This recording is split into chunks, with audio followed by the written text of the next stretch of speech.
Color contrast is an important part of getting your pages accessible in Canvas, and it's something that we don't necessarily think about, but it's something that's really, really easy to fix. So I've got my urban gardening lesson, and as I scroll down, you'll see that I changed some of the colors, but it makes it hard to read. The color contrast, like a lot of accessibility, helps all of your students, but particularly those with low vision or those with color blindness. Now, these text color contrasts are super easy to fix thanks to Canvas's accessibility checker. Let me show you how to do that. So I'm going to click Edit, and I notice that let me scroll down here a little bit. I notice that I've got two accessibility issues. And as I scroll down, let me click on that accessibility checker to have it identify them. You'll notice that it says that this text that it's outlined does not pass, and it tells me what that criteria is.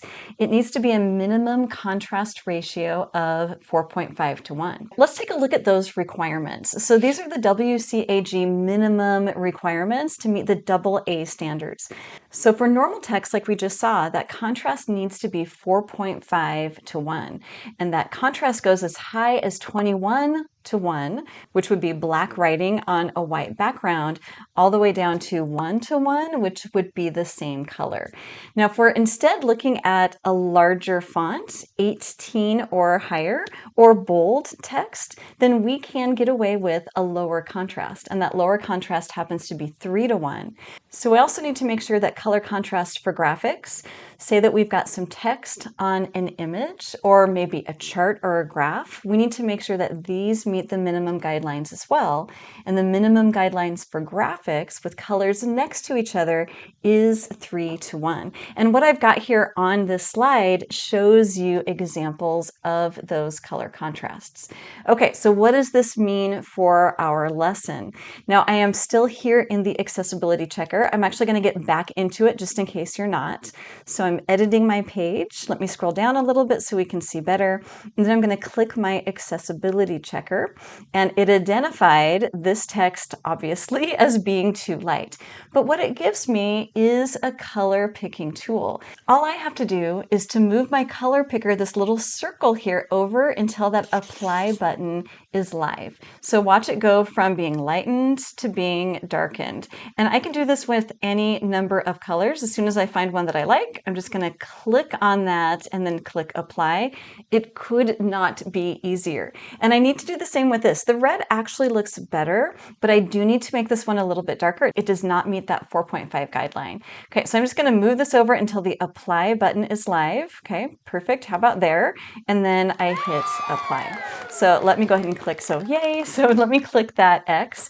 But there are some things in here that we just can't check with the accessibility checker. The accessibility checker does not check images. And as I scroll up here to the top, let's go ahead and check accessibility with the urban gardening to that background, so text on this image. The other thing that we need to check, let's go ahead and scroll down through our lesson. I do have an infographic, and that infographic is right here. I want to make sure that these two colors that are next to one another meet that 3 to 1 guideline. Let's go ahead and do the top one first, and I've got some amazing tools for you. The first one is the WebAIM contrast checker.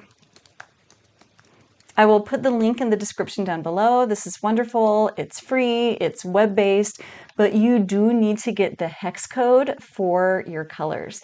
To do that, I use ColorZilla. There are so many color picking tools out there, but I'm going to go ahead and link ColorZilla down in the description. Both are totally free. Okay, so I know that I need to get these hex values for the foreground. That would be my text, and the background, which is my background. Okay, so back to urban gardening. I want to get the orange. So I'm going to go ahead and open up ColorZilla. It's an extension for me. I'm going to click on ColorZilla, and I want Page Color Picker. And it gives me this little eyedropper tool, and I'm just going to move it so I'm on top of the orange and then select it.